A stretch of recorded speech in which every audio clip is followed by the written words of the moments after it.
Dave Thomas of SCTV fame and countless other credits can now add author. He has collaborated with acclaimed writer Max Allan Collins for a new crime thriller with a twist, The Many Lives of Jimmy Leighton. How are you doing during COVID now that we feel like we're on the tail end of this thing?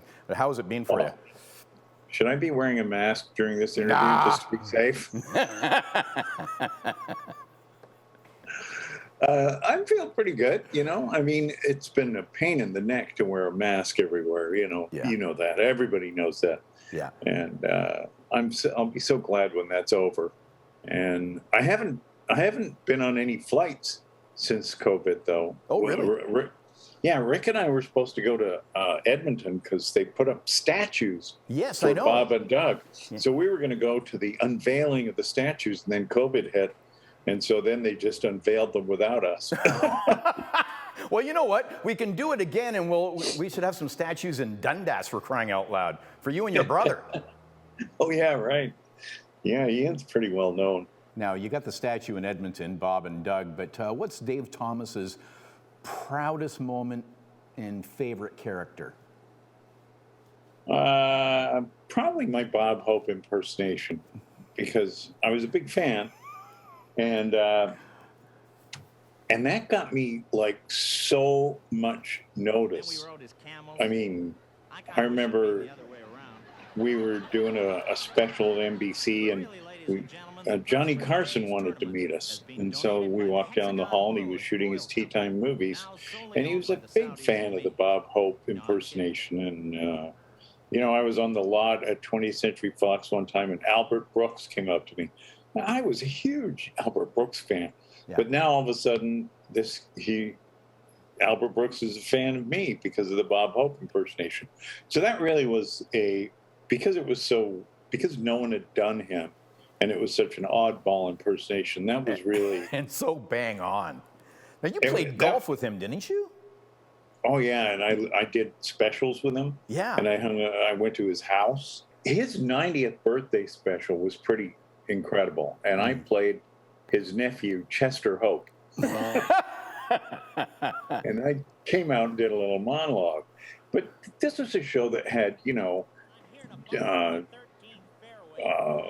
George Burns and, you know, Walter Cronkite, and just everybody that was anybody in showbiz. Yeah. And I guess Tom Poston played my father in Grace Under Fire, that sitcom I did. Oh, yes, yes. And when he married Suzanne Plachette, we went to his reception at the Beverly Hilton Hotel. And apparently Merv Griffin owned that hotel, and he donated that room to Tom and Suzanne.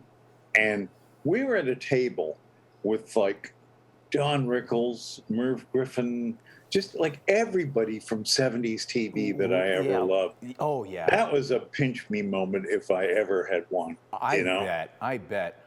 Oh, my gosh. Somebody's yelling thank you in my ear like we're done here. We got to sell some books. We got yapping here. Yeah, so the Are you doing any visuals on this, yes, or is this audio only? We got all we need. We got that beautiful cover, Dave Thomas and Max Allan Collins. So how did you two hook up? SpongeBob. Tom Kenny is a mutual friend. Oh, yeah. And he introduced us, and he said, Dave, you ought to meet this guy. He's a big fan. Max, meet Dave. We started talking, and next thing you know, we're collaborating on this book. Okay, so tell us the story. Well, essentially, it's about a small-time thief from South Boston who's on the run from a Vietnamese drug lord. He owes him money. And he escapes over the river to Cambridge and gets a Harvard sweatshirt, tries to blend in with the students, but he doesn't have any money. So he breaks into a house, because that's what he does. He's a second-story man. And but he breaks into the wrong house. He breaks into the house of a physicist. And the physicist is running a quantum experiment in his basement. Oh, and Jimmy walks in there, connects two cables together, and next thing he knows, they become a steering wheel on a car in Chicago in an alternate version of his life over 1,000 miles away. And it's based on the sort of theoretical physics of a guy by the name of Hugh Everett III, a Princeton physicist, who came up with a concept called the many worlds interpretation. And essentially it's this. For every binary choice in life where you pull up at an intersection, you go left or right. Yeah. The road not taken, the turn you don't make still exists. So you go left, that becomes your reality, but the right turn still exists, and all the choices that you would have made if you had done the right turn, and that becomes an alternate universe. And Jimmy Leighton experiences a lot of them.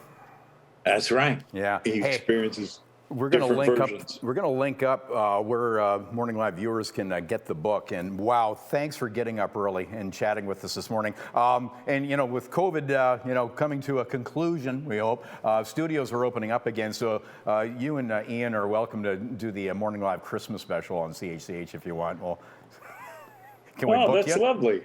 Yeah, I thought that'd be a sounds neat lovely. idea. Yeah. Well, we can sing a Christmas song together. Okay, we'll make it happen. So great to chat with you, Dave Thomas, Canadian comedy legend. All right, good to talk to you.